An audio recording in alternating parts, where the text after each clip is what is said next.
بسم اللہ الرحمن الرحیم۔ السلام علیکم ناظرین، میں آپ کا میزبان مشرف یاسین میس ٹاک کے ایک اور شو کے ساتھ آپ کی خدمت میں حاضر ہوں۔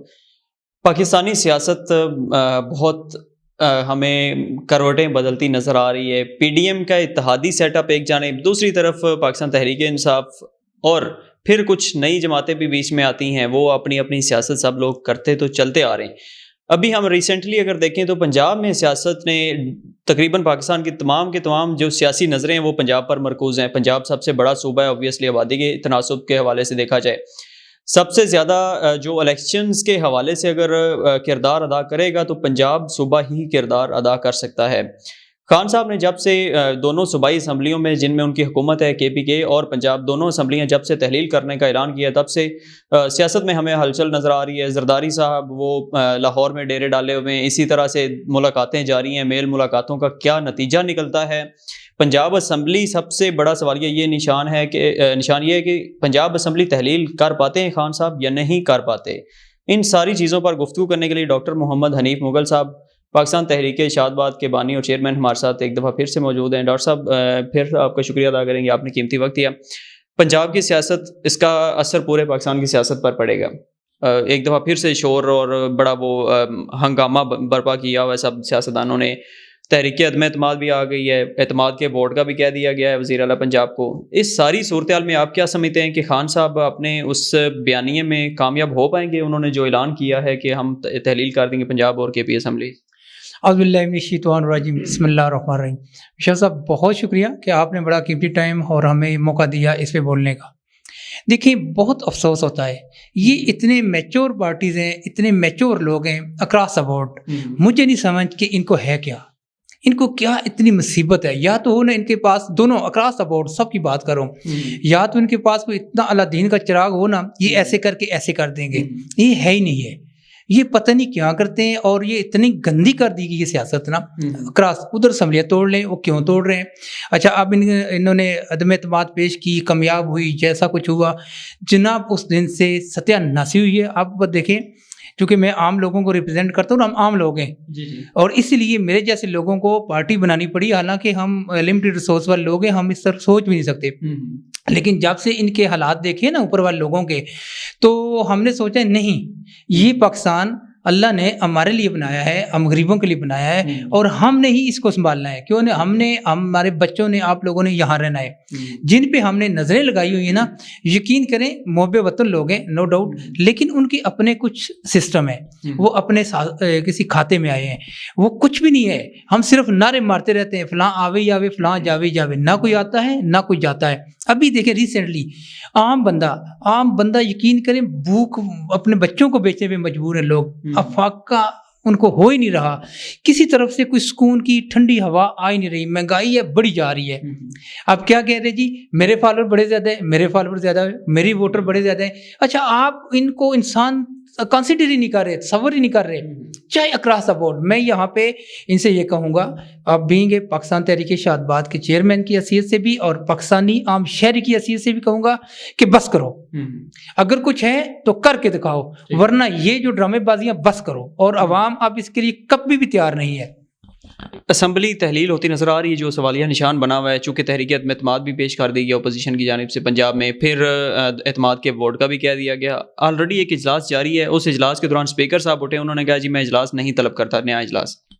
دیکھیں جی، یہ اب نا یہ بڑی کھچڑی ہے، اور یہاں کچھ بھی ہو سکتا ہے۔ جو ہم کوئی بھی پریڈکشن کر رہے ہیں نا، یہ کچھ بھی نہیں ہو سکتا۔ وہاں ایٹ دا اینڈ ایک لمحے پتہ چلتا ہے، جس طرح ابھی موجودہ سی ایم پنجاب، یہ پہلے پتہ چلا تھا کہ یہ کسی اور کے سی ایم بننے جا رہے ہیں، پھر ود منٹ پتہ چلا کہ کسی اور کے بن کے۔ سر یہاں نہ کریں، یہاں پہ کچھ بھی آپ ان سے توقع کر سکتے ہیں، اور یہ کچھ بھی کر سکتے ہیں۔ دیکھیں، میرا خیال ہے جو ہم سمجھ رہے ہیں، ہم یہ چاہتے ہیں کہ اسی لیے ہم سب سے پہلے تعلیم پہ زور رہے، تعلیم نہیں، رویوں پہ، بہتری پہ۔ اچھا، آپ دیکھیں جب ہمارے باؤ اجداد تھے، کدھر ریٹرن ہوتا تھا، لکھائی والا کوئی چکر نہیں ہوتا تھا، زبان ایک جس نے زبان کر دی ختم، وہ اسی پہ قائم رہتے تھے لوگ۔ اور ابھی تو ریٹن کر کے معاہدے ہوئے ہوتے ہیں، پتہ چلتا ہے کہ یہ وہ معاہدہ پھر گیا بندہ، لوگ ایفیڈیوٹ کر کے مکر جاتے ہیں بالکل باقاعدہ بکے تو اب یہاں آپ کیا کہہ سکتے ہیں، یہ مفادات کی سیاست ہے، کوئی ملک کا سسٹم میں نہیں ہے، نہ غریب کا کسی کو اچھا غریب تو غریب، امیر بھی بیچارے نا وہ بھی اب ہینڈ ٹو ماؤتھ ہو گئے ہیں، وہ بھی چیخیں مار رہے ہیں، لیکن نہیں سمجھ آ رہی تو وہ اب ان کو اشرافیہ کہیں یا کیا کہیں، اور نہیں سمجھ آ رہی 10% لوگوں کو سمجھ نہیں آ رہی، 90% لوگ جو ہے نا وہ پیس چکے ہیں، اور اس گندی سیاست، اس کو گندی کہتے ہیں، حالانکہ سیاست جو میں سمجھتا ہوں نا، سیاست کا مطلب یہ ہے کہ مشکل چیز کو سہل کر کے آسان کر کے لوگوں کو پیش کرنا، جبکہ یہ جو ہم ملک میں دیکھ رہے ہیں ہر طرف افراتفری۔ پھر ایک اور بات جس کا میں سخت مخالف ہوں، اور انشاءاللہ کچھ دیر کے بعد ہم اس میں باقاعدہ کریں گے، جس کو چاہتے ہیں روڈ بند کر کے بیٹھ جاتے ہیں۔ یار روڈ بند کرنا کوئی مذاق ہے؟ آپ دیکھیں اس پہ سپیڈ بریکر نہیں لگا سکتے جب تک باقاعدہ اپروول نہ ہو، تو جس کو دل ہوتا ہے روڈ بند کر دیتے ہیں۔ کیا ہے جی وہ احتجاج ہو رہا ہے جی، وہ کون سا احتجاج، کس کے لیے احتجاج؟ وہ لوگوں کو ذلیل کرنے کے لیے احتجاج۔ تو بات آپ نے کوسچن کیا تھا اسمبلیوں کی، سر نہ تو ان سے کوئی فائدہ ہے اور نہ ان کا نقصان ہی ہے، فائدہ کوئی نہیں ہے۔ تو مجھے نہیں پتا یہ لوگ کیا فیصلہ کریں گے، لیکن ہم یہ چاہتے ہیں جو بھی ہو قانون کے مطابق ہو۔ ابھی 4-6 مہینے رہتے ہیں، ان کو ٹائم پورا ہو اس کے نہیں۔ خان صاحب نے جو اعلان کیا، آپ پہلے تو ظاہر ہے آپ کی اپنی رائے ہوگی، آپ کی اپنی پارٹی ہے، ہر ایک انسان کی اپنی اپنی رائے ہوتی ہے۔ آپ کے خیال میں خان صاحب کا یہ اعلان جمہوریت کے لیے ٹھیک ہے یا نقصان دہ ثابت ہوگا؟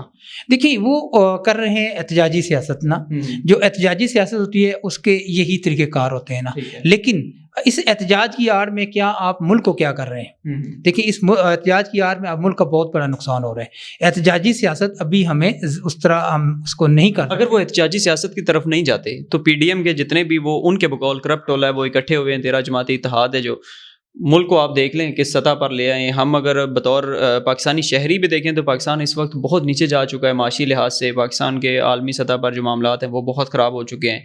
تو آپ نہیں سمجھتے کہ ان کی احتجاجی سیاست ہی پاکستانی کم از کم معاشرے کو زندہ کیے ہوئے کسی نہ کسی طرح سے؟ سر دیکھیں، اچھا میں آپ کو پہلے تھوڑا سا کلیئر کر دوں پھر اس پہ بات کرتے ہیں۔ ہماری پارٹی کا منشور یہ ہے کہ ہم نے کسی کے خلاف کوئی بات نہیں کرنی، ہم نے لوگوں کو شعور دینا ہے اور ان کو ایک رائے راست پہ لانا ہے۔ لیکن جہاں تعلق احتجاجی سیاست کا ہے سر، دیکھیں نا یہی چلتی آ رہی ہے نا۔ 70 میں دیکھیں 7 میں کیا ہوا، پھر جب اس سے پہلے کچھ معاملات کچھ پارٹیز آپس میں تھیں ایک دوسرے کے مد مقابل، کبھی ایک احتجاج کبھی دوسرا احتجاج۔ سر ہمارا ملک اب اس کا مکمل نہیں ہو سکتا، ابھی ہمیں ریفارم کی ضرورت ہے، ابھی ہمیں پیس کی ضرورت ہے۔ میں تو کہتا ہوں جتنے بھی ادارے ہیں، پارلیمنٹ سے لے کے عدلیہ سے لے کے یا اور بھی جتنے اسٹیبلشمنٹ ہیں، ان سب کو سر جوڑ کے بیٹھنا چاہیے اور ان کو ایسے حالات پیدا کرنے چاہیے کہ کم از کم ماحول صحیح ہو، سازگار ہو، لوگ تھوڑا سا سکون لیں۔ یقین کریں آپ کی جو ہاتھ ہے لوگوں کی نبض پہ ہوتا ہے، لوگ بہت تنگ ہیں اور یہ سمجھ لیں میرے فالوور میں جو دیکھ رہا ہوں نا، چونکہ ہم پبلک میں ہیں، یہ رگڑ لیں گے، دونوں سب کو رگڑ دیں گے، پھر بچے کا کچھ نہیں۔ کیونکہ آپ انقلاب کی وہ بات کر رہے ہیں کہ وہ ایسا وہ قوم بذات خود نوٹس لے گی اس چیز کا اور ان کے خلاف لوگ نکل کھڑے ہوں گے۔ بالکل ٹھیک۔ اور اس میں یہ ہے، یہ انقلاب خدا نہ خسرا ہے، اس کا لیڈر کوئی نہیں ہوگا، یہ لوگ خود نکالیں گے اور اس کا پھر اینڈ بھی کوئی نہیں ہوتا۔ بالکل اسی طرح ہوتا ہے جب وہ لیڈر کسی لیڈر کے بغیر جب کوئی تحریک چلتی ہے وہ پھر بہت نقصان دہ ہوتی ہے۔ آپ نے سٹارٹ میں ایک بات کی تھی کہ پاکستان میں نوجوان طبقہ متاثر ہو رہا ہے، لوگ پڑھ لکھ کے پھر رہے ہوتے ہیں۔ یقینی طور پر نوجوان کسی بھی قوم کا اثاثہ ہوتے ہیں سب سے بڑا۔ میں ایک فگر آپ کے سامنے رکھوں گا، اس پر بھی آپ سے سوال کرنا چاہوں گا کہ اس سال ناظرین کو بھی یقینی طور پر پتہ ہوگا کہ 7,65,000 سے زیادہ نوجوان اور پڑھے لکھے لوگ ان میں زیادہ شامل ہیں۔ اتنی بڑی تعداد میں پاکستانی باہر گئے ہیں روزگار کے حصول کے لیے۔ یہ پاکستان کی تاریخ کی سب سے بلند فگر ہے۔ ایک سال کے دوران 300% اضافہ ہوا ہے پاکستان کے پچھلے سال کی نسبت، اگر ہم کمپیئر اس کو کریں۔ آپ کیا سمجھتے ہیں ہم نوجوان نسل کو اپنے اثاثے کو اس طرح سے ضائع کر رہے ہیں تو ہم کتنا نقصان میں جائیں گے آنے والے وقت میں؟ دیکھیے کسی بھی قوم کا جو اثاثہ ہوتا ہے وہ نوجوان ہوتے ہیں۔ پھر ایک بات تو یہ ہے کہ ہم جو پڑھائی کر رہے ہیں نا، جو ڈگریاں دے رہے ہیں، پہلی بات تو یہ ہے کہ اس کا کوئی فائدہ کوئی نہیں ہے۔ اب 10% لوگ اس سے فائدہ اٹھاتے ہیں، 90% بیچارے پریشان ہوتے ہیں۔ سب سے پہلے اب یہ چونکہ بڑی بات کرنے جا رہا ہوں، سب سے پہلے ہمیں ریفارم کرنا ہے اپنے ایجوکیشن پالیسی پہ۔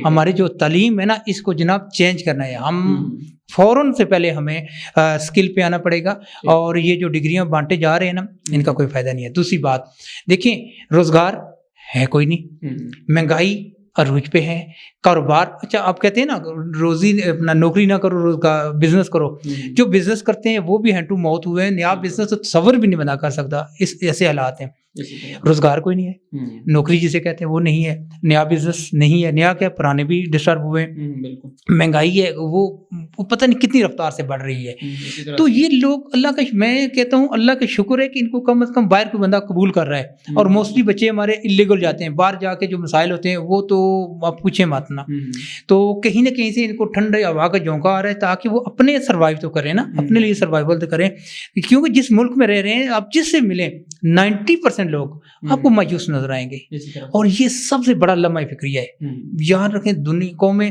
صرف امید پہ چلتی ہیں، اور جو کہہ رہے تھے نا کہ یہ احتجاجی سیاست فراہم، کسی سے بھی مطمئن نہیں ہے لوگ، کیوں؟ یا تو ہو نا کسی نے آ کے ان کو سکون دیا ہو، وہ کہیں یار ہاں وہ بڑا صحیح تھا، اب یہ ہوتا ہے کہ بدقسمتی یہ ہے کہ جو نیا بندہ آتا ہے نا آپ پرانے کی مثالیں دینے شروع کر دیتے ہیں، کیونکہ نیا آ کے اور زیادہ مشکل حالات پیدا کر دیتا ہے، یا تو ان کے پاس حل نہیں ہے، یا ان کے پاس قابلیت نہیں ہے، یا یہ کرنا نہیں چاہتے، یہ تین چیزیں ایسی ہیں، اور اکراس سپورٹ میں بات کر رہا ہوں، ابھی بھی ہمارے پاس ٹائم ہے کہ جو لوگ جو ادارے ہیں ان کو دوبارہ ریفارم کریں، دیکھیں نیچے سے لے کے یونٹ کونسل سے لے کے محلے سے لے کے پی ایم تک، ٹھیک ہے، چھوٹے اداروں سے لے کے بڑے اداروں میں ریفارم کریں اور سب کو اپنا اپنا کام کرنے دیں۔ آج بدقسمتی یہ ہے کہ آپ کسی بھی ادارے میں چلے جائیں، مطلب آپ کا دیکھیں آپ کا بل غلط آ گیا وابڈا والے کی اس کی غلطی سے، آپ کی ستیہ ناسی ہو جائے گی، آپ کا بل نہیں ٹھیک ہوگا، یعنی آپ کا ٹیلی فون کا پرابلم بن گیا، اس کو چھوڑ دیں، موبائل میں ایشو بن جائے تو یہ بھی ٹھیک نہیں ہوتا، تو ابھی ہمیں ان چیزوں پہ توجہ دینے کی ضرورت ہے اگر ہم نے سروائیول کرنا ہے، اگر ہم نے اس دنیا میں زندہ رہنا ہے، ورنہ جس طرح دنیا ترقی کر رہی ہے نا، یہ کہتے ہیں فلاں یہ تو ہمیں ایسے بہا کے لے جائے کہ جس طرح سیلاب اس میں ایک تنکا ہوتا ہے، لہٰذا اس کو ختم کرنا ہے، اور ہم نے سیاسی سیاست کو یہ کھیل ہے، اس کھیل کو ختم کرنا ہے، ہم نے سیریسلی اپنے لوگوں کو ایک موٹیویٹ کرنا ہے، ان کو ایجوکیشن کرنا ہے، انشاءاللہ ان کو روزگار کی طرف لانا ہے، اور اس ملک کو شاد باد کرنا ہے، اور انشاءاللہ یہ پاکستان زندہ رہے گا، زندہ رہنے کے لیے ہے، اور شاد باد اس کی منزل ہے، ہر طرف خوشحالی اس کی منزل ہے انشاءاللہ۔